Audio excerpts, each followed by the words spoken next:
Founded back in 1984 and still relevant today, Stussy has firmly established itself within fashion. For the backstory behind the brand, stay tuned. In 1966, at 13 years old, Sean Stussy began to shape his own surfboards. He continued, and a couple years later he picked up his first job shaping boards. Now fast forward 11 years later and Sean starts a surfboard business in Laguna Beach. He decided to draw this Stussy logo on the boards so they would stand out. 3 years later at a sports trade show, Sean brought tees and boards. He really got to see how much people enjoyed the tees when he sold 1,000 t-shirts compared to 24 boards. This was super surprising because the t-shirts were only really made to help promote the surfboards. In 1984, Sean Stussy partnered with Frank Sinatra Jr. and Stussy became an official brand. Both Sean and Frank worked 2 jobs to support Stussy. Stussy was set up for the long run and neither wanted to sell out for fast profits. As the apparel grew, manufacturing surfboards became less important to sales. With the brand's goal of creating a wearable classic and influences ranging from prep to punk, Stussy's audience greatly expanded, citing the scenes of those involved in hip-hop, surfing, skateboarding, punk, and other subculture groups as helping build the demand. Having a wide audience mixed with a limited sales approach created even more hype for Stussy products. Stussy has been determined from the beginning to put out high-quality products at an affordable price.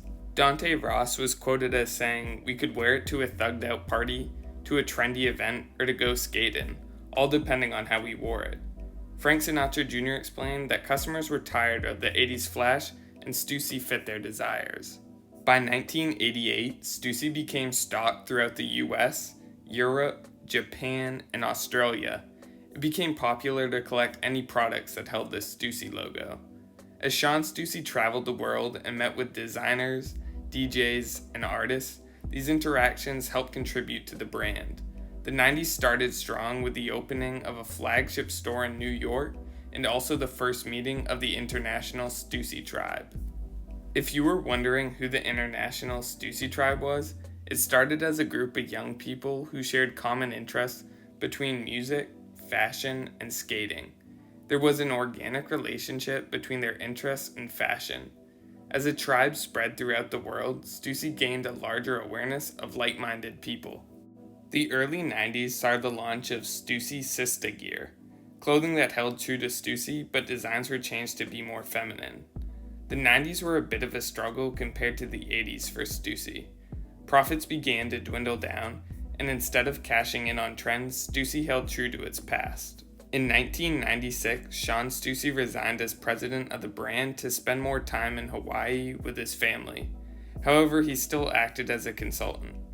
Frank described Sean's resignation being from customers and retailers not appreciating what Sean viewed as compelling fashion. At this time, Frank was told by retailers in America that the brand was pretty much irrelevant.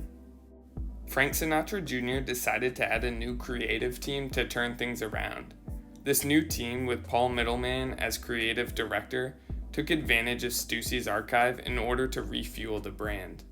By focusing on markets in Japan and Europe, where customers still bought and believed in Stussy, the brand was able to utilize its popularity overseas in helping to save the brand. Back in America, Stussy started a skate team.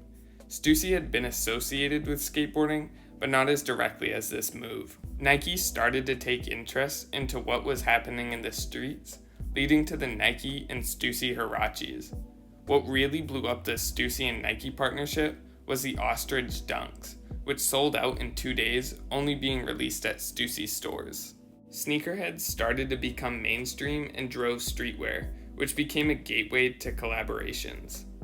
Keeping the brand as niche and in control of who's wearing it has been key for Stussy's success.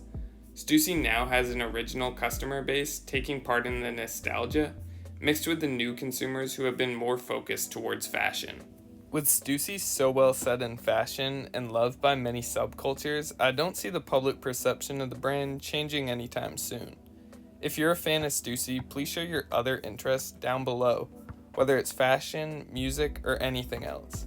Thanks for watching. I'll see you next time. Peace.